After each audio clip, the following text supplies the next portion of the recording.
শ্রীমঙ্গল একটি স্বপ্নের মতো স্থান, যেখানে প্রকৃতি, সংস্কৃতি ও শান্তি মিলিত হয়েছে।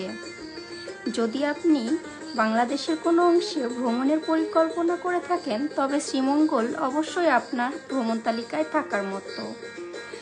এখানে এসে আপনি চা বাগান, প্রাকৃতিক সৌন্দর্য এবং স্থানীয় সংস্কৃতির সঙ্গে পরিচিত হতে পারবেন। আমার দেখা শ্রীমঙ্গলের 8টি সৌন্দর্য: hotel grand Sultan tea resort and golf, বৃষ্টি ভেজা রাস্তা কিংবা ঝলমলে রোদের উকি মনে প্রশান্তি এনে দেবে।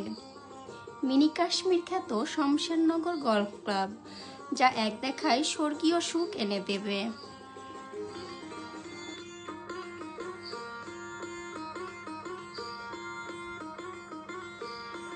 মাধবপুর লেক, উঁচু নিচু চা বাগানের টিলার মধ্য দিয়ে লেকের সৌন্দর্য মন মুগ্ধ করার মতো।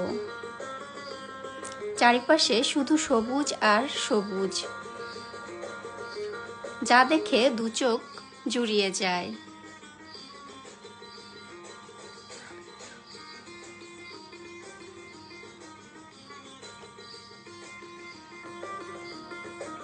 সবুজের গালিচায় মোড়ানো নূরজাহান চা বাগান,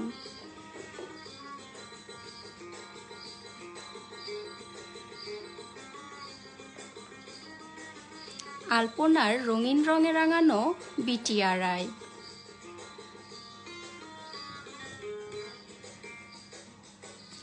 ঐতিহ্যবাহী 7 রঙের চায়ের স্বাদ নিতে চাইলে আসতে হবে আদি নীলকণ্ঠে। এখানে পেয়ে যাবেন 7 রঙের রংধনু চা।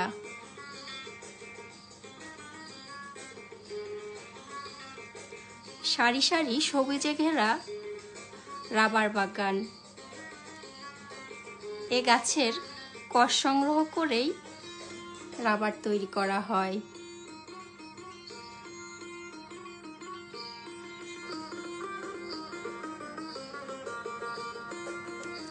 বৌদ্ধভূমি, মহান মুক্তিযুদ্ধের সময় শ্রীমঙ্গলের এই স্থানে শহীদ মুক্তিযোদ্ধাদের একসাথে মাটি চাপা ও গণকবর দেয়া হয়, যা খুবই মর্মান্তিক। এই বৌদ্ধভূমির পাশ দিয়ে বয়ে গেছে অপরূপ সুন্দর এক ঝিরি,